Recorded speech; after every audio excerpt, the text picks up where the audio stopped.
السلام علیکم، میں ہوں مریم ذیشان۔ آپ دیکھ رہے ہیں پروگرام تھنک ٹینک۔ میرے ساتھ موجود ہیں ایاز امیر صاحب، سلمان غنی صاحب، ڈاکٹر حسن عسکری صاحب اور رشید صاحب۔ ناظرین، کل وزیر اعظم شہباز شریف اور آصف علی زرداری کے درمیان 1 on 1 ملاقات ہوئی جو 1 گھنٹہ جاری رہی، اور اس ملاقات میں عام انتخابات، نگران سیٹ اپ سمیت ملک کی سیاسی صورتحال پر تفصیلی گفتگو کی گئی ہے۔ اس بات پر اتفاق ہوا ملاقات میں کہ الیکشن میں تاخیر کسی صورت برداشت نہیں کی جائے گی، اور یہ خبریں گردش کر رہی ہیں کہ نگران وزیر اعظم سابق بیوروکریٹ کے بجائے سینئر سیاستدان کو بنانے پر اس ملاقات میں غور کیا جا رہا ہے، اور ایسی خبریں بھی گردش کر رہی ہیں کہ نگران وزیر اعظم ایسا ہونا چاہیے جو IMF سے ڈیل کر سکے۔ اب نگران وزیر اعظم کے لیے کون کون امیدوار ہیں، کون سے نام سامنے آ رہے ہیں، امکانات کیا ہیں، اسی پر ہم بات کریں گے۔ کیا بڑی جماعتوں میں نگران وزیر اعظم پر اتفاق رائے ہو پائے گا؟ ایاز صاحب، آپ تو اسلام آباد میں بیٹھے ہیں 2 ہفتے سے، کیا خبر ہے آپ کے پاس؟ کون کون امیدوار ہے؟ سینئر سیاستدان سامنے آئے گا نگران وزیر اعظم کے طور پر، یا کوئی سابق بیوروکریٹ ہوگا؟ کیا امکانات ہیں؟ نگران وزیر اعظم کا میرے خیال کوئی پرابلم نہیں ہے، نہ کوئی وہ ان کے لیے اتنا بڑا ایشو ہوگا۔ جو انہوں نے بڑا فیصلہ کر لیا ہے، میرا خیال ہے، جو لگتا ہے ہمیں، جو رپورٹس ہمیں آ رہی ہیں، جو ان کی میٹنگ دبئی میں جو ان کی میٹنگز ہوئی ہیں، بڑا فیصلہ یہ کہ ہم الیکشن کی طرف جائیں گے، اور ہم اس جماعت کا جس کا نام لینا جو ہے کئیوں کو اچھا نہیں لگتا، اس کا ہم سیاسی مقابلہ کریں گے، اور اسے اس الیکشن میں سیاسی طور پہ ہم ختم کریں گے۔ یہ اور بات ہے کہ ایڈمنسٹریٹو ایکشنز جو لیے جا سکتے ہیں، جو PPC اور کرمنل پروسیجر کوڈ سے جتنی مدد لی جا سکتی ہے، اس پارٹی پہ وہ سب کچھ اپلائی ہو رہا ہے، تاکہ اس کا وہ کیا کہتے ہیں، انگریزی کا محاورہ ہے کٹ ڈاؤن ٹو سائز ہو، اس کا اسٹرینگتھ ہم کم کریں، اسے ہم جتنا بے بس اور لاچار کر سکیں، تاکہ وہ جب الیکشن میں جائے تو اس کے ہاتھ پیر بندھے ہوں۔ تو ایک جو ایک وہ فیصلہ میرے خیال ہے ہو چکا ہے، اور دوسرا ایک فیصلہ جو ہے ہو چکا ہے کہ ہم نے یہ نگران سیٹ اپ کسی ٹیکنوکریٹک گورنمنٹ کے عذر یا بہانے یا نام سے اس کو ہم نے طول نہیں دینا۔ تو یہ بڑا ایک میرا خیال ہے، ایک انہوں نے PDM کی جماعتوں نے، سابق صدر آصف زرداری، حال وزیر اعظم شہباز شریف، انہوں نے یہ فیصلہ شاید کر لیا ہے، اور یہ بھی انہوں نے، میرا خیال ہے اس کے پیچھے جو ایک سوچ یہ ہے کہ اگر ہم ڈیلے کریں، اگر یہ ٹیکنوکریٹک سیٹ اپ یا یہ نگران سیٹ اپ جو ہے یہ زیادہ دیر ہو، تو ہمیں سیاسی طور پہ نقصان ہوگا، اور سارا اس کا جو ہے بوجھ ہمیں اٹھانا پڑے گا۔ PDM کو اپنی نالائکی کا بوجھ ویسے ہی سیاسی طور پہ ان کو بہت نقصان ہوا ہے پچھلے 14 15 16 ماہ میں، اور یہ اب فیصلہ ہے کہ ہم نے جو کرنا الیکشن کی طرف جانا ہے، اور یہ ہمارے لیے موقع ہے کہ ہم الیکشن کیسے بھی ہے وہ جو اندھیروں کی مدد سے، اور اندھیرے جو ہیں بڑے پاکستان میں ہمیشہ ہی ایکٹیو ہوتے ہیں، اس موسم میں شاید اندھیروں کا زیادہ ہی ایکٹیو ہونا جو ہے دیکھنے میں آ رہا ہے۔ یہ سب عوامل ملا کے، اور وہ جماعت جس کا نام لینا پسند نہیں کیا جاتا کئی حلقوں میں، اس کے ہاتھ پیر ہم مقدمات اور دیگر ایسے چیزوں سے جتنا باندھ سکیں ہم وہ باندھ کے الیکشن میں جائیں۔ میرے خیال یہ ہونے جا رہا ہے۔ قائم مقام وزیر اعظم کا کوئی اتنا بڑا مسئلہ نہیں ہے۔ ٹھیک ہے، تو ایاز صاحب کہہ رہے ہیں 2 بڑے فیصلے ہو چکے ہیں کہ الیکشن میں تاخیر نہیں ہوگی، سیاسی میدان میں مقابلہ کیا جائے گا، اور نگران سیٹ اپ طول نہیں پکڑے گا۔ لیکن آپ کی بھی آج ایک اہم میٹنگ ہوئی ہے کسی سے، تو نام آپ کو معلوم ہے کون آ رہا ہے نگران وزیر اعظم کے طور پر؟ مجھے آپ آج تائید کرنے دیں اپنے فاضل دوست ایاز امیر صاحب کی، انہوں نے بڑی ٹھیک دونوں نقطے اٹھائے ہیں۔ دیکھیں، میں یہی کہتا تھا کہ یہ جو فیصلے ہوتے ہیں الیکشن کے، یہ عوام نے کرنے ہیں، اور عوام کس کے ساتھ ہیں یہ پتہ چلتا ہے الیکشن کے رزلٹس میں۔ انہوں نے درست کہا کہ اگر دبئی میں یہ فیصلہ ہوا ہے، پولیٹیکل بیہیویئر یہی ہوتا ہے کہ جب پولیٹیشنز بیٹھتے ہیں، انہوں نے کہا کہ ہم نے الیکشن میں جانا ہے، کوئی خوف نہیں تھا، انہوں نے کہا جانا ہے۔ اور دوسرا وہ جو نگران گورنمنٹ کے حوالے سے بات کی ہے، کنفیوژن ہے کہ نگران پرائم منسٹر کون ہوگا۔ دیکھیں، میں بھی آپ کو 2 روز سے ایک بات کہہ رہا ہوں کہ جی معاشی پس منظر کا حامل یا آئی ایم ایف کا پرائم منسٹر یا کوئی پولیٹیشین. دیکھیں ایک بات جو آج آئی ہے رپورٹ ہوئی ہے کہ رات والی میٹنگ بڑی امپورٹنٹ ہے, اور اس میں بھی میں آپ کو بتا دوں کہ چونکہ ایک گلی کا فاصلہ ہے, بنیادی طور پہ آصف زرداری صاحب جہانگیر ترین صاحب کے بھائی کے افسوس پہ آئے تھے, چونکہ بالکل ساتھ والی گلی میں ان کا گھر ہے, ساتھ پرائم منسٹر صاحب کا گھر ہے, اس کے ساتھ والی گلی میں مخدوم احمد محمود صاحب کا گھر ہے, یہ تینوں گھر ساتھ ہیں. تو ملاقات امپورٹنٹ ہے. جہاں تک کہ نگران دیکھیں انہوں نے یہاں تک کر لیا کہ اگر یہ کہتے ہیں کہ کوئی معاشی پس منظر کا حامل شخص ہو, وہ بھی 2 نام ڈسکس ہوئے ہیں. کون ایک نام ہے ڈاکٹر حفیظ شیخ کا, وہ تو میں نے پہلے بھی کہا تھا کہ وہ آئے ہیں زرداری صاحب کے ساتھ. ایک اور نام ہے بڑا کریڈیبل, اس لیے کہ یہ نام مجھے نہیں پتا کہ یہ جو کہا جاتا ہے کہ جی یہ پارٹی کا نام نہیں لینا, پارٹی کوئی بین نہیں ہے. تحریک انصاف نے ایک بندے کا نام پیش کیا تھا پچھلے الیکشن میں, اس کا نام ہے ناصر کھوسا. اور پھر اس دفعہ بھی آپ کو یاد ہوگا جب نام آئے تو کریڈیبل نام جو تھا وہ ناصر کھوسا کا تھا. ناصر کھوسا صاحب نے معذرت ظاہر کر دی ہے, اور ناصر کھوسا صاحب نہ صرف نیک نام بیوروکریٹ ہیں, انہوں نے سرو کیا ہوا ہے ورلڈ بینک کو بھی, آئی ایم ایف کے معاملات بھی جانتے ہیں. سینئر سیاستدان کی بات بھی ہو رہی ہے, تو اس کے لیے کون امیدوار؟ دیکھیں بات یہ کہ میرے پاس جو معلومات ہے وہ میں نے آپ کو بتا دی کہ حفیظ شیخ اور ناصر کھوسا کے نام بھی گردش میں ہیں, اور کوئی بندہ بھی آئے گا. یہ بات درست کہی گئی ہے کہ انہوں نے کنسنسس کر لیا ہے کہ الیکشن کو ہم نے ڈیلے نہیں کرنا. اور ایک بات میں آپ کو بتا دوں, دیکھیں ایک کنفیوژن آج سے چند روز پہلے تک تھی کہ شاید حکومت الیکشن سے گریزاں ہے, وہ تو بات کلیئر ہو گئی کہ حکومت الیکشن میں جا رہی ہے. ٹیکنیکل نقطہ جو ہوگا وہ میرے خیال آپ کا اگلا ٹاپک ہے مردم شماری کا, کہ وہ ایک ٹیکنیکل نقطہ بن سکتا ہے. لیکن یہ ایک خوش آئند امر ہے کہ پاکستان کی پولیٹیکل پارٹیز نے عوام سے رجوع کرنے کا فیصلہ کیا ہے, اور سب کے لیے لیول پلینگ فیلڈ ہونی چاہیے. میں نے کل بھی آپ کو کہا تھا کہ یہ تو الیکشن کمیشن کی ذمہ داری ہے, اس سے زیادہ سخت حالات تھے 2018 میں.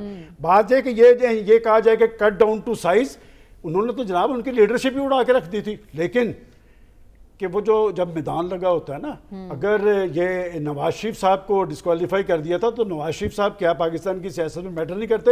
آپ نے جس ملاقات کا ذکر کیا, میری پرائم منسٹر سے ملاقات ہوئی ہے, میں نے ان سے پوچھا آج علیحدگی میں کہ جی رات جو ملاقات ہوئی ہے, انہوں نے ایک ہی بات کہی ہے. ایک تو میں حیران ہوں کہ آج کل وہ ہر بات میں انہوں نے کہا جی کہ فیصلہ میری پارٹی کی طرف سے نواز شریف نے کرنا. اچھا, آج بھی جو ہم نے ان کی تقریر سنی اس میں کوئی 10-12 دفعہ تو نواز شریف کا نام یہاں تک کہا, انہوں نے کہا جی کہ وہ میرے بھائی نہیں میرے باپ ہیں, پارٹی کے لیڈر بھی ہیں, ووٹ بینک بھی ان کا ہے, مقبولیت بھی ان کی ہے, اسی لیے تو وہ ٹارگٹ ہوئے تھے. وہ جو -1 کیوں ہوتا ہے, لیکن -1 نہیں ہوتا, تو اس لیے کوئی ڈرنے کی ضرورت نہیں ہے. وہ جو کہا جا رہا ہے کٹ ڈاؤن ٹو سائز, بات ہے 2018 میں بھی انہیں اکثریت نہیں تھی ملی, الیکشن لڑنا چاہیے, جرأت دکھانی چاہیے, پولیٹیکل پروسیس کو کوئی نہیں روک سکتا. اور پھر میں آج کریڈٹ دیتا ہوں یاس صاحب کو کہ انہوں نے جو بات کہی ہے کہ پولیٹیکل فورسز نے 2 بڑی پارٹیز کے لیڈرز نے دبئی میں بیٹھ کے فیصلہ کیا ہے کہ الیکشن پہ جائیں گے, کوئی خوف نہیں ہے. ٹھیک ہے ڈاکٹر صاحب, اب آپ کی نظر میں فیصلہ ہو چکا ہے کہ انتخابات بر وقت ہوں گے اور حکومت جو ہے سنجیدہ ہے الیکشن کروانے میں, اور نگران وزیر اعظم پر بھی اتفاق رائے ہو چکا ہے؟ دیکھیے پولیٹکس میں کیلکولیشنز ہوتی ہیں اور پولیٹکس میں آپشنز ہوتے ہیں, ہر آپشن کی قیمت بھی ہوتی ہے, نقصان بھی ہوتا ہے. تو اس وقت میرا خیال یہ ہے کہ جو یہ اول تو یہ دونوں بڑی پارٹیاں پی پی پی اور پی ایم ایل این کو مل کے تو الیکشن نہیں لڑیں گے نا, آپس میں تو رائیولری ہوگی. تو یہ جتنی محبت آپ کو نظر آ رہی ہے, ضروری نہیں اس محبت کا اظہار اسی انداز میں ہوتا رہے گا. اگست کے بعد دیکھیں گے جو یہ جس دن یہ حکومت ختم ہوگی اس وقت پتہ لگے گا ریئلٹی کیا ہے. تو ایک تو یہ ہے کہ غالباً دونوں پارٹیاں اس لیے جلدی الیکشن کے حق میں نظر آتی ہیں کہ اس وقت جو ان کی مین رائیول پارٹی ہے وہ زیر عتاب ہے. تو ان کو یہ خطرہ ہے کہیں اگر یہ پیریڈ لمبا ہو گیا وہ عتاب نہ ختم ہو جائے, عتاب سے نہ وہ نکل جائیں. تو اس سے پہلے کہ وہ عتاب سے نکلیں الیکشن کرا لو. تو یہ ایک تھنکنگ, یہ ایک آپشن ہے. میں یہ نہیں کہہ رہا کہ یہ فیصلہ ہوا ہے, یہ ایک آپشن ہے. جہاں تک کیئر ٹیکر کا ہے مسئلہ, میرا نہیں خیال کو اتنا بڑا مسئلہ بنے گا, کیونکہ لیڈر آف دی اپوزیشن تو پرائم منسٹر کی جیب میں ہے. مطلب وہ تو ایک ہی بات ہے نا, لیڈر آف اپوزیشن جو اس وقت ہے. لیکن اس کی منظوری کہیں اور سے بھی ہونی ہے. سب سارے کیئر ٹیکر آپ کی طرح کے نہیں ہوتے. نہیں دیکھیں, بات یہ ہے کہ کیئر ٹیکر کے لیے اصولی طور پہ ایک نان پارٹیزن اور جو ایسا ہونا چاہیے جو سب کو ایک بیلنس میں رکھ سکے. لیول پلینگ فیلڈ تو اس وقت کوئی نہیں ہے. مطلب یہ ہے کہ لیول اس وقت اگر آپ یہ کہیں کہ الیکشن کے لیے لیول پلینگ فیلڈ ہے, تو مجھے نہیں معلوم کہ اگر یہ لیول پلینگ فیلڈ ہے تب ان ایون فیلڈ کون سا ہوتا ہے. اس وقت ایسا نہیں ہے, تو لیول پلینگ فیلڈ دینے کی ضرورت ہے. اور اس وقت جو یہ ان ایون لیول فیلڈ ہے, اس کے کانٹیکسٹ میں اگر الیکشن ہوگا تو ان کا خیال یہ کہ ایڈوانٹیج ہمیں مل جائے گا, تو اس لیے بات کر رہے ہیں. لیکن بات یہ ہے کہ الٹیمیٹلی پی پی پی اور پی ایم ایل این میں کانفلکٹ ہونا ہے. کانفلکٹ سے ہماری مراد یہ ہے کہ کمپٹیشن ہونا ہے. کانفلکٹ کا لفظ صحیح نہیں ہے, کمپٹیشن ہونا ہے سیٹوں کے لیے. وجہ یہ ہے کہ پی ایم ایل این یہ سمجھتی ہے کہ اگلے الیکشن میں اگلی حکومت بنانا ان کے امکانات میں سے اب ہے, کیونکہ اصل پارٹی جس سے کمپٹیشن تھا وہ تو تقریباً, اس لیے انہوں نے کہا کہ ہم کسی سے اتحاد نہیں کریں گے. نہیں, اتحاد اس لیے نہیں کریں گے کہ اتحاد کس سے کریں, اتحاد تو پی پی پی سے کریں. دیکھیں نا, پی پی پی سے اتحاد کریں تو پی پی پی سے ہی تو ان کا رائیول مقابلہ ہے. تو اور تو کوئی ایسی پارٹی نہیں جس سے اتحاد کرے. باقی تو چھوٹی چھوٹی پارٹیاں ہیں, وہ ان کے ساتھ آنا چاہیں گی بجائے اس کے کہ یہ ان کے ساتھ جائیں, کیونکہ پی ایم ایل این ایک بڑی پارٹی ہے, چھوٹی پارٹی نہیں ہے. اور پی پی پی بھی بڑی پارٹی ہے, اور تیسری بڑی پارٹی بھی بڑی پارٹی تھی, اب ہمیں نہیں پتا. پنجاب میں مقابلہ کس سے ہوگا نون لیگ کا؟ دیکھیں پنجاب میں جو ہے نا مقابلہ تو پی پی پی اور جو تیسری پارٹی ہے پی ٹی آئی کے ساتھ ہوگا. پی ٹی آئی کے ساتھ ہوگا, کیونکہ کمپٹیشن پنجاب میں جو پی ایم ایل این ہے وہ ساؤتھ پنجاب میں کچھ ہمیں نظر آتی ہے. سینٹرل پنجاب میں اور ناردرن پنجاب میں پی پی پی کمزور ہے. ہو سکتا ہے ان کے 2-4 بندے الیکٹ ہو جائیں, لیکن اتنا سگنیفیکنٹ مارکہ نہیں لے سکتی پی پی پی کہ وہ پی ایم ایل این کو پیچھے دھکیل دے. پی ایم ایل این کو جو چیلنج کرے گی وہ پی ٹی آئی کرے گی. اچھا, ان حالات کے ان ایون فیلڈ کے باوجود بھی. تو اس لیے یہ سمجھنا کہ الیکشن ہوگا تو مرضی کے نتائج نکلیں گے, دیکھیے الیکشن بڑی انسرٹن چیز ہوتی ہے. اور پھر یہ ہے کہ پاکستان کی پالیٹکس میں جس دن ان کے ہاتھ سے پاور نکلے گی اس کے بعد دیکھیے گا کہ سچویشن کیا ہوتے ہیں. تو لہٰذا ابھی غیر یقینی صورتحال قائم رہے گی. ٹھیک ہے, اور اگست کے بعد صورتحال واضح ہو جائے گی اور کسی سمت کا تعین ہو سکے گا. صافی صاحب, کل آپ کہہ رہے تھے کہ اسلام آباد میں یہ فضائیں اور یہ خبریں گردش کر رہی ہیں کہ ٹیکنوکریٹ سیٹ اپ آ سکتا ہے نگران وزیر اعظم کے طور پر. کل ہونے والی ملاقات کے بعد کیا نتیجہ نکلا ہے؟ دیکھیے مریم, وہ اس کا تناظر کچھ اور تھا. اب اس بات پہ تو اتفاق ہے سیاسی جماعتوں کے درمیان, جو اہم سیاسی جماعتیں ہیں بلکہ جو اہم سیاسی شخصیات ہے, اور وہ 2 ہی ہیں اس وقت, جناب آصف علی زرداری صاحب اور محترم نواز شریف صاحب. اچھا لگے یا برا لگے, ان کے بیچ میں تو بالکل اس بات پہ فضل الرحمان صاحب کو کوئی اہمیت نہیں دے رہے آپ؟ نہیں, میں دے رہا ہوں, لیکن فیصلہ ان دونوں نے کرنا ہے, اور مولانا صاحب بھی ایک فیکٹر ہے. لیکن جب یہ دونوں فیصلہ کر جائیں گے ایک ساتھ تو اس کے بعد مولانا فضل الرحمان صاحب کو بھی ماننا پڑے گا, پی ڈی ایم کے باقی جماعتوں کو بھی ماننا پڑے گا, اور راجہ ریاض کو بھی آپ انڈر اسٹیمیٹ نہ کریں. اس ملک میں شیر بیڑ بن سکتا ہے اور بیڑ شیر بن سکتا ہے. اگر مقتدرہ اس وقت جو سب سے اہم فیکٹر ہے اس کو ہم ڈسکس نہیں کر رہے. ایک تو میں جو تجزیہ نگاری کے جو میری سرکار ہے بلکہ پاکستان کی پوری سرکار ہے, ایاز امیر صاحب کو میں داد دینا چاہوں گا کہ انہوں نے پہلی دفعہ تسلیم کیا ہے کہ پاکستان کے سیاست کے فیصلے سیاستدان کر رہے ہیں. یعنی انہوں نے یہ بات آغاز میں کہہ دی. یہ بڑی اچھی ہمارے لیے ایک اچھا تجزیہ ہے اور اچھی معلومات ہے کہ ایاز صاحب پہلی دفعہ یہ اس بات پہ اتفاق کر رہے ہیں کہ ان سیاسی قوتوں کی کچھ نہ کچھ وقت ہے, ورنہ اس سے پہلے تو وہ ٹائیو اور ہیٹ اور ان کے بوٹس اور ان کے جو اپیرنس پہ ایاز صاحب کو صحبت کا اثر ہے. یہ اسلام آباد کی فضاؤں کا میرے خیال میں اچھا اثر ہے. کہنے کا مطلب یہ ہے کہ مقتدرہ جس کو چاہے گی وہی نگران وزیر اعظم ہوگا, اسی سیٹ اپ کے تحت ہی نگران کابینہ بنے گی.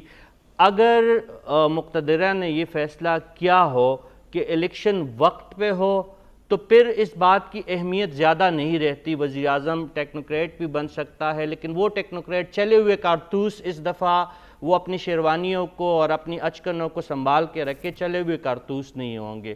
اس پہ کوئی صحافی نہیں ہے میری ناقص اطلاعات کے مطابق, اس میں کوئی اتنا خاص جو پہلے سے آزمائے ہوئے لوگ ہیں وہ لوگ نہیں ہیں. بالکل ایک نیا چہرہ ہو سکتا ہے اس میں. جس طرح سلمان غنی صاحب کے انفارمیشن سے میں اتفاق کرتا ہوں کہ ایک سینئر سیاستدان بھی ہو سکتا ہے, کوئی ایسے کریڈیبل بیوروکریٹ بھی ہو سکتے ہیں, لیکن وہ بات اہمیت کی حامل نہیں ہے. اہمیت کی بات یہ ہے کہ مقتدرہ اگر ٹائم پہ الیکشن چاہیں گی تو پھر فیصلہ نواز شریف اور زرداری نے کرنا ہے. اگر ان کا ارادہ سال, 1.5 سال یا 2 سال کا ہے کہ نگران سیٹ اپ زیادہ دیر تک چلے, تو پھر ان لوگوں کی نہیں چلے گی. سیاستدان سر کائے, سر کپائے, بال نوچے, کچھ بھی کرے, ان کی مرضی کا نگران وزیر اعظم پھر نہیں لگنا. گرچہ ہمیں پتہ ہے کہ اصولی طور پہ اور قانونی اور آئینی طور پر نگران وزیر اعظم کا یا نگران کابینہ کا اتنا زیادہ رول نہیں ہوتا. یہ سارا کام جو ہے الیکشن کمیشن اور پھر جا کے جوڈیشری کے پاس آ جاتا ہے انتخابات کے انعقاد کے حوالے سے. لیکن اس وقت حالات غیر معمولی ہے اور اسٹیبلشمنٹ جو ہے وہ فلی چیزوں کو کنٹرول کر رہی ہے. تو میں دو نکات پہ بات کروں گا. اگر وقت پہ الیکشن ہوں گے تو بات مانی جائے گی آصف علی زرداری صاحب اور نواز شریف صاحب کی.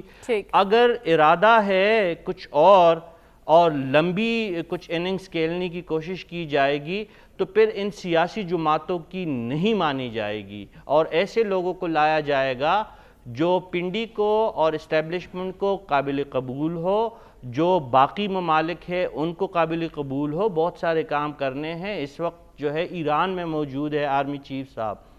اس کے بعد یہ بھی اطلاعات ہے, یہ بھی ایاز صاحب پہ شاید یہ خبر بھی اب کنفرم نہیں ہے, سلمان صاحب اس کی اگر تائید یا تردید کر سکے, کہ نواز شریف صاحب پاکستان آنے سے پہلے وہ چین جانے کا ارادہ رکھتے ہیں. جس طرح وہ 2013 کے الیکشن سے پہلے گئے تھے اور اس وقت یہ جو موجودہ صدر ہے شی جی پینگ یہ نائب صدر تھے, تو چائنیز ذرائع بتا رہے ہیں کہ وہ نواز شریف کو ویلکم کرنے کے لیے تیار ہے. لیکن اب یہاں سے اجازت ملتی ہے یا نواز شریف صاحب جانا چاہتے ہیں یا نہیں جانا چاہتے, وہ ایک الگ بحث ہے. تو اگر یہ ساری چیزیں انوالو ہے تو کہانی پھر اوپر کی کہانی ہے. یہ کوئی پھر یہ نواز شریف ٹھیک ہے, آپ نے کہا دو صورتیں ہو سکتی ہیں. ہمیں آگے بڑھنا ہے, مردم شماری کے حوالے سے بھی بات کرنی ہے. اس حکومت نے فیصلہ کیا ہے کہ اب پرانی مردم شماری پر ہی انتخابات ہوں گے. لیکن اس سے پہلے ایاز صاحب, آج کی تقریر آپ نے سنی شہباز شریف صاحب کی, 10 سے 11 بار انہوں نے نواز شریف صاحب کا نام لیا ہے. وہ کیوں نواز شریف صاحب کے حق میں فضا بناتے ہوئے نظر آ رہے ہیں؟ کیا آپ کو لگتا ہے چوتھی بار بھی وزیر اعظم بننے کا امکان ہے ان کا؟ یہ تو آپ اور صافی صاحب اگر خوش فہمیوں میں مبتلا ہونا چاہتے ہیں تو ہم لاچار آپ کو کیسے روک سکتے ہیں. فیصلہ انہوں نے نہیں کیا, بکھرے ہوئے پانی ہے, جو حکمرانی کی کشتی ہے چھید شدہ ہے, بوجھ اس پہ اتنا ہے کہ پانیوں میں چل نہیں رہی. یہ 1.5-2 سال نگران سیٹ اپ افورڈ کر نہیں سکتے. یہ ٹینیبل نہیں ہے, یہ ممکن نہیں ہے. حالات ڈکٹیٹ کر رہے ہیں کہ آپ کو الیکشن کرنے پڑیں گے. جو سیاستدانوں نے بات سمجھی ہے اور جنہیں ہم مقتدرہ کہتے ہیں, انہوں نے یہ بات بھی سمجھ کر ان کے وہ قائل ہوئے ہیں. اور اگر آپ مقتدرہ کو نکال دیں تو ان کا کوئی چانس رہ جاتا ہے؟ چاہے وہ یاترا کر کے آتے ہیں, چاہے براستہ چین ہو کے آتے ہیں یہاں پہ, تھوڑی سی آزادی تو دے دیں نا. تھوڑا سا جو دیگچہ بیچ میں پک رہا ہے ہماری سیاست کا, اس کے اوپر سے وہ ڈھکنا ہی تھوڑا ہٹائیں تو صحیح, تو آپ کو سمجھ آ جائے کہ اصلی صورتحال کیا ہے. اور الیکشن میں جو میں نے کہا کہ وہ جو ہاتھ پیر باندھے ہوئے ہیں, اس کے لیے بھی پنجاب میں ایک بات ضروری ہوگی. سندھ میں پیپلز پارٹی کو میری ناقص رائے میں کوئی اتنی مشکل نہیں ہوگی. جو رن پڑے گا, جو لڑائی ہوگی, وہ پنجاب میں ہوگی. آپ نے, اگر میں سیریسلی کہہ رہا ہوں, اگر آپ نے احتیاط نہ برتی, تھوڑی سی بھی فضا جو ہے کھل گئی, پھر آپ کانسیکوینسز کو کیلکولیٹ نہیں کر سکتے. اور ایسے الیکشن میں بھی پنجاب میں یہ لازم اور ضروری ہوگا کہ کم از کم 35, 40, 45 حلقوں میں وہ جماعت جس کا نام جو ہے گراں گزرتا ہے کئی ذہنوں پہ, ان کا امیدوار ہی نہ ہو. یہ گارنٹی آپ کو کرنی پڑے گی. اگر آپ نے آزادی دے دی تھوڑی سی اور آپ سے وہ جو ہے جب الیکشن کا وہ شیڈیول وغیرہ آ جائے تو جناب والا یہ ہم کئی دفعہ دیکھ چکے ہیں. 70 میں بھی جو تب کے یہاں پہ افلاطون بیٹھے ہوئے تھے ان کے اور کیلکولیشنز تھے کہ قیوم خان کی مسلم لیگ جیت جائے گی, جماعت اسلامی جیت جائے گی. جماعت اسلامی کو پیسے ملے تھے, قیوم لیگ کو پیسے ملے تھے, ان کی اور کیلکولیشنز تھی. عوامی لیگ اتنی سویپ کرے گی, پیپلز پارٹی یہاں اتنی سویپ کرے گی, یہ کسی کی کیلکولیشن میں نہیں تھا. ایسے کئی الیکشن ہو چکے ہیں جس میں جو میزوں پہ اور کمروں میں بیٹھ کے جو ہے تجزیے بالکل بے بس اور ٹوٹ جاتے ہیں. تو آپ کو لازمی کرنی پڑے گی. اور یہ جو ہے بالکل ہم خوش ہو رہے ہیں, سب کو چاہیے تب بھی خوش ہیں کہ پی پی سی اور کرمنل پروسیجر کوڈ اپنے پورے زوروں پر کار فرما ہے اور استعمال ہو رہا ہے. اور اس میں یہ نہ بھولیے یہ جو نیب اور ایف آئی اے اور یہ بھی اس الیکشن میں فریق ہیں. وہ جو ایک کیس ہوتا ہے اور ضمانت ملتی ہے اور دوبارہ کیس ایک پرچہ بن جاتا ہے, تہوارہ بن جاتا ہے. سب کچھ کر لیں یہ لیکن جو کرشمات نہ ہوئے تو آپ کے ہاتھ میں یہ سچویشن نہیں رہے گی. مردم شماری پر بھی ہم بات کر رہے ہیں, کیوں حکومت کترا رہی ہے نئی مردم شماری پر الیکشن کرانے سے؟ دیکھیں مجھے ایک دفعہ پھر تائید کرنی پڑ رہی ہے ایاز امیر صاحب کی. وہ درست کہہ رہے ہیں کہ پاکستان کے آج کے حالات میں لمبی جو کیئر ٹیکر سیٹ اپ ہے نہیں چلنے والا. بالآخر مسئلے کا حل جو ہے وہ انتخابات ہیں, اور انتخابات کے حوالے سے بھی آج سے چند روز پہلے تک تو بڑی کنفیوژن تھی. آج کل آپ نوٹ کر رہے ہیں کہ جی خود فضا اپوزیشن نے نہیں بنائی, پرائم منسٹر نے بنائی ہے, ان کے فیڈرل منسٹرز نے بنائی ہے, پیپلز پارٹی کی لیڈرشپ نے بنائی ہے, فضل الرحمان نے بنائی ہے کہ جناب ہم الیکشن کی طرف جا رہے ہیں. اس لیے کہ سمجھ آ رہی ہے کہ الیکشن کے علاوہ کوئی حل نہیں. اب جہاں تک مردم شماری کی بات ہے یہ بڑی امپورٹنٹ ہے. دیکھیں رانا ثناء اللہ صاحب وزیر داخلہ ہیں, احسن اقبال صاحب, انہوں نے کہا جی کہ ہم پرانی مردم شماری پہ ہی کروائیں گے. چونکہ نئی مردم شماری, اگر نئی مردم شماری کی بات ہوتی ہے یا نوٹیفیکیشن ہوتا ہے تو اس کے بعد آپ کو ایک لمبا سلسلہ حلقہ بندیوں کا, وہ تو کئی ماہ درکار ہوں گے. میں آپ کو 100% یقین سے ایک بات کہہ سکتا ہوں کہ الیکشن اکتوبر یا نومبر اور میکسیمم فروری میں ہو سکتے ہیں. اس لیے کہ یہ مردم شماری والا ایشو جو ہے گورنمنٹ تو کہہ رہی ہے کہ جی پرانی پہ کچھ پارٹیز ایسی ہیں, ان پارٹیز کے رابطے بھی سب کو پتہ ہے, جیسے ایم کیو ایم ہے. لیکن رانا ثناء اللہ صاحب نے کہا ایم کیو ایم کو کوئی اعتراض نہیں, بلوچستان میں جو نئی مردم جب یہ کام کروانا ہوگا نا, جب وہ کام کروانا ہوتا ہے وہ رانا صاحب کے پابند نہیں ہیں, وہ اسلام آباد کے پابند نہیں ہیں, سب کو پتہ ہے وہ کن کے پابند ہیں. یہ میں آپ کو بتا رہا ہوں کہ یہ ایشو ضرور بنے گا مردم شماری کا, لیکن یہ میکسیمم کہاں تک جائے گا, چونکہ مارچ کی جب بات کر رہے ہیں, مارچ کے اندر آپ کا سینٹ کا الیکشن ہونا ہے. اس سے پہلے آپ کے الیکشن میں 100% گارنٹی سے, جو میں دو طرفہ بات سمجھ کے کر رہا ہوں, الیکشن ہونے, الیکشن کے علاوہ کوئی چارہ کار نہیں. اور پولیٹیکل پارٹیز کو ڈرنا نہیں چاہیے. دیکھیں آج سے کچھ روز پہلے تک حکومت ڈر رہی تھی, اب وہ دوسری پارٹی جو ہے, دیکھیں مشکل صورتحال کے اندر کھڑے رہنے والے ہی میدان مارتے ہیں. میں بار بار کیوں یہ مثال دے رہا ہوں کہ 2018 میں ان کی خواتین بھی جیلوں میں گئی تھی. آپ کو بھول گئی ہیں کہ لاہور ایئرپورٹ پہ جہاز اترا تھا, باپ بیٹی کو انگلی لگا کے جیل گیا تھا سیدھا. تو آپ جیلوں سے بھی ڈرتے ہیں, مقدمات سے بھی ڈرتے ہیں, اور آپ انتخابات سے بھی ڈرتے ہیں. اس طرح نہیں ہوتا سیاست میں. ٹھیک ہے ڈاکٹر صاحب, آپ کی نظر میں مردم شماری کا معاملہ انتخابات میں رکاوٹ بن سکتا ہے؟ دیکھیے اگر بنانا چاہیں تو بن سکتا ہے, کیونکہ آج سے چند مہینے پہلے حکومتی حلقے یہی 2018 کی 2000 موجودہ جو ہو رہی ہے لیٹسٹ 2022-23 کی, اس کی بات کرتے تھے, اب نہیں کر رہے. دیکھیے آئینی طور پر تو یہ پوائنٹ صحیح ہے کہ جب تک نئی مردم شماری نہ ہو, جو آخری ریکگنائزڈ مردم شماری ہوتی ہے اس کے بیسس پہ حلقے بنتے ہیں. اور مردم شماری کا مسئلہ یہ ہے کہ مردم شماری اس وقت تک استعمال نہیں کی جا سکتی کانسٹیچوئنسیز بنانے کے لیے جب تک وہ گیزٹ نوٹیفیکیشن نہ ہو جائے, یعنی جب تک اس کی اپروول نہ ہو جائے اور اپروول کے بعد گیزٹ نوٹیفیکیشن نہ ہو جائے, جس کا فی الحال امکان نہیں ہے. وجہ اس کی یہ ہے کہ جو موجودہ مردم شماری ہے اس پہ اعتراضات ہیں, نہ صرف ایم کیو ایم کے بلکہ سندھ حکومت کے بھی. لہٰذا جب یہ مردم شماری مکمل ہو کے کونسل آف کامن انٹرسٹ کو پہنچے گی تو وہاں نمائندے بیٹھے ہوتے ہیں صوبوں کے, اور وہ اعتراض کریں گے. جب تک وہ اعتراض ختم ہو کے وہ ایکسیپٹ نہیں ہو جاتی, اس کے بعد اس کا نوٹیفیکیشن نہیں ہو جاتا, نئی سینسز آفیشیل سینسز نہیں کہلائے گی. اور آفیشیل سینسز 2017 والی ہی کہلائے گی اسی پر جب تک، انتخابات اور پھر کروائے لہٰذا جا اسی سکتے پہ ہیں۔ ان کو انتخابات جو ہیں ٹھیک ہے کروانے ٹھیک ہے، پڑیں۔ صافی صاحب، آپ کی نظر میں مردم شماری کو ایشو بنایا جا سکتا ہے؟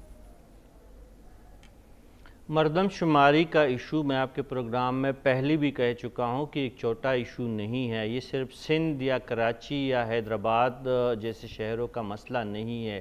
مدغم اضلاع جو قبائلی اضلاع ہیں اس وقت، وہاں پہ باقاعدہ احتجاج لوگ کر رہے ہیں، اور یہاں پہ مہینوں اور ہفتوں آ کے اسلام آباد میں بیٹھ کے وہ اپنی مردم شماری میں اپنا اصل حصہ وہ مانگ رہے ہیں۔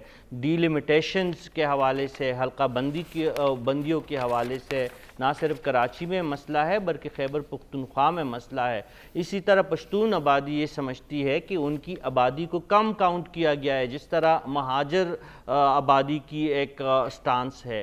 یہ مسئلے اپنے جگہ پہ سنگین مسائل ہے، لیکن اس کے ساتھ ساتھ دیکھیے ابھی حکومت تو یہ چاہ رہی ہے کہ جو پرانی مردم شماری ہے، پرانی حلقہ بندی ہے، احسن اقبال صاحب جو وزیر منصوبہ بندی بھی ہے، ان کا یہی کہنا ہے کہ اس کے تحت الیکشن ہوں گے۔ سلمان غنی صاحب باخبر صحافی ہے، ان کی بھی یہ خبر ہے کہ الیکشن زیادہ دیر تک لیٹ نہیں کیے جا سکتے۔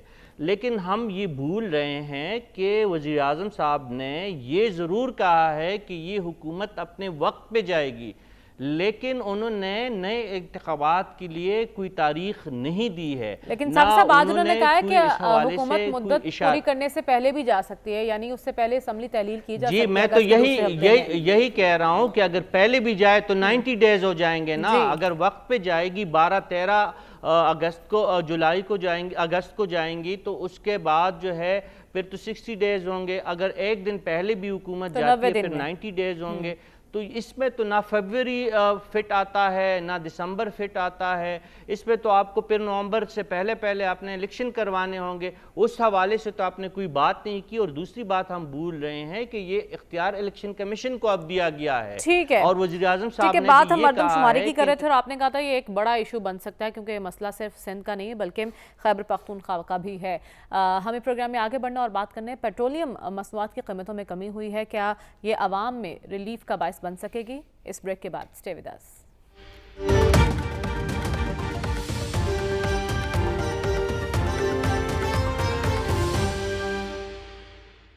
ویلکم بیک ناظرین، پیٹرول کی قیمت میں 9 روپے کمی کر دی گئی ہے، جس کے بعد پیٹرول کی نئی قیمت 253 روپے مقرر کی گئی ہے۔ لیکن ستم یہ ہے ابھی کل ہی بجلی کی قیمت میں 5 روپے اضافہ کیا گیا، عوام پر بجلی بم گرایا گیا اور آج پیٹرول کی قیمت میں کمی کر دی گئی۔ کیا عوام اس پر روئیں یا پھر ہنسیں؟ ایاز صاحب، عوام کو حقیقی معنوں میں ریلیف مل رہا ہے؟ کل آپ نے بجلی کی قیمت بڑھا دی، آج آپ پیٹرول کی قیمت کم کر رہے ہیں، عوام تک ریلیف پہنچ پائے گا؟ دیکھیے، یہ سیاسی میدان میں ضروری قسم کے ناٹک ہوتے ہیں، گیمک ہوتے ہیں۔ اب الیکشن جو ہم کہہ رہے ہیں گورنمنٹ کی ٹرم ختم ہو رہی ہے، اب اس میں 1 ماہ بھی نہیں رہ گیا، اس سے بھی اب کم ہوتا جا رہا ہے۔ انہوں نے کچھ تو بتانا ہے کہ ہم نے یہ کیا۔ اب اس پیٹرول کی قیمت کو لے کے یہ کہتے رہیں کہ ہم نے یہ ریلیف دیا، یہ ریلیف دیا۔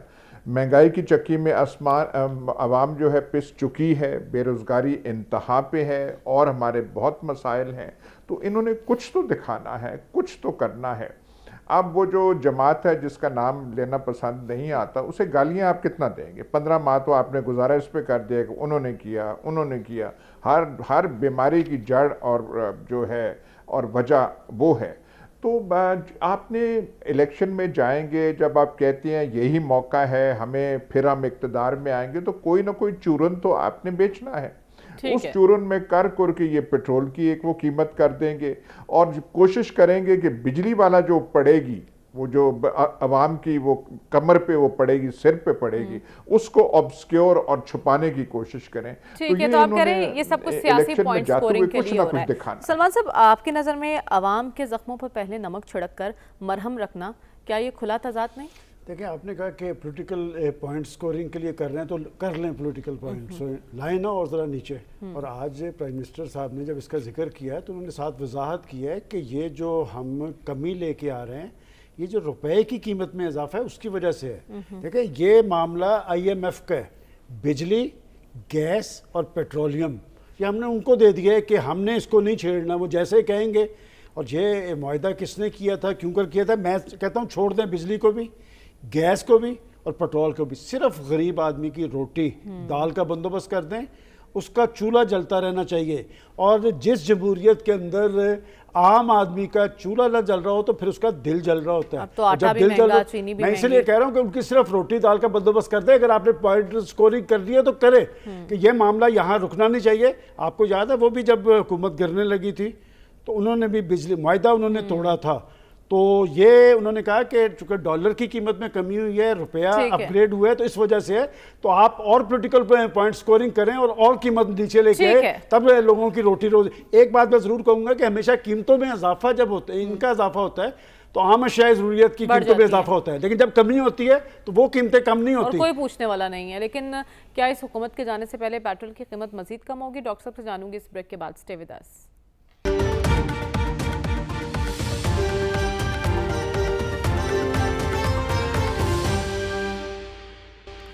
ویلکم بیک ناظرین. ڈاکٹر صاحب, آپ کی نظر میں پیٹرول کی قیمتوں میں کمی سیاسی پوائنٹ سکورنگ ہے یا پھر یہ وقت کی ضرورت تھی؟ دیکھیں, یہ آپ یہ کہہ سکتے ہیں کہ حکومت اپنی کارروائی ڈال رہی ہے, لیکن اوور آل جو لوگوں کو جو ریلیف جو دینا ہے وہ اصل میں زندگی گزارنے کے لیے جو بنیادی چیزوں کی ضرورت ہے اس کی طرف توجہ دینے کی ضرورت ہے, اور وہ کیا جا سکتا ہے. یعنی فوڈ آئٹمز کی میں آپ سے بات کر رہا ہوں, جس سے آپ کا کچن چلتا ہے, گھر چلتا ہے, اور اس میں دیکھیں اس میں ایسا کوئی مسئلہ نہیں ہے, اس کو ریگولیٹ کیا جا سکتا ہے. آپ پرائسز کو کیوں ریگولیٹ نہیں کرتے؟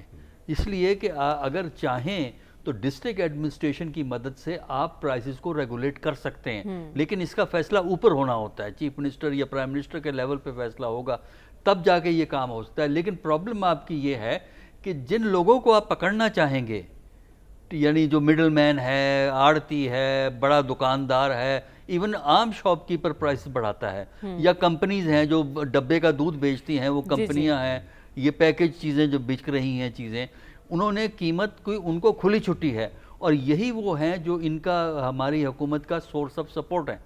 اس کی وجہ سے وہ مارکیٹ فورسز کو کنٹرول نہیں کریں گے, کیونکہ مارکیٹ فورسز جو مڈل لیول کی ہیں وہی سب سے بڑا پی ایم ایل این کا ووٹ بینک ہے. لہٰذا عوام کو اگر آپ نے ریلیف دینی ہے تو آٹے میں ریلیف دیجئے, آپ تیل میں گھی میں ریلیف دیجئے, آپ چاول میں ریلیف دیجئے, آپ دالوں میں ریلیف دیجئے. یہ ہیں وہ چیزیں, کچن کے 3-4 آئٹم کو اگر آپ کنٹرول کر رہے ہیں تو لوگوں کو سکون آ جائے گا. اشیاء ضروریہ پر ریلیف دینے کی ضرورت ہے. لیکن صاحب آپ کی نظر میں پیٹرول کی قیمت تو کم کر دی گئی, لیکن نچلی سطح تک اس کا ریلیف عوام کو منتقل ہوگا؟ سچی بات ہے, جہاں پہ پیٹرولیم مصنوعات کی قیمتوں میں کمی ہے, اس کا کوئی براہ راست فائدہ عوام کو نہیں ہونا. دیکھیں, ایک جانب آپ بجلی کی قیمت بڑھا رہے, بجلی اور گیس ایسی چیز ہے جو ہر گھر کی ضرورت ہے. پیٹرولیم ایسی چیز ہے جس کے پاس کار یا موٹر سائیکل ہو ان کی ضرورت ہے. آپ ایک جانب لوگوں کے جیب میں آپ ظاہر کر رہے ہیں کہ پیسے ڈال رہے ہیں, اور دوسری طرف اسی جیب میں آپ سوراخ کر کے پیسے نکال بھی رہے ہیں, تو کوئی فائدہ اس کا نہیں ہونا. فائدہ تب ہوتا کہ آپ بجلی کی قیمتوں کو برقرار رکھتے, آپ گیس کی قیمتیں نہ بڑھاتے, اور آپ خوردنی اشیاء میں کی قیمتوں میں کمی لاتے, یا کم از کم اس کو ریگولرائز کرتے. ایسے میں یہ ایسا ہی ہے کہ جس طرح پچھلی حکومت جس کی حکومت کی کشتی جس وقت ڈوب رہی تھی اور وہ معاشی بارودی سرنگیں بچا کر جانے لگی تھی, اور انہوں نے مختلف اعلانات کیے تھے, تو مجھے بھی اس وقت یہ اعلانات انتخابی مہم کے لیے ایک پبلسٹی سٹنٹس تو لگ رہا ہے. عوام کے ریلیف کے حوالے سے اس میں مجھے کوئی چیز نظر نہیں آ رہی ہے. ایسا ہی ہے کہ آپ کہہ رہے ہیں کہ جاتے جاتے یہ ریلیف آٹے میں نمک کے برابر ہے. پروگرام کا وقت ختم ہوا جاتا ہے. آپ سے انشاءاللہ اگلے ہفتے ملاقات ہوگی. اللہ حافظ.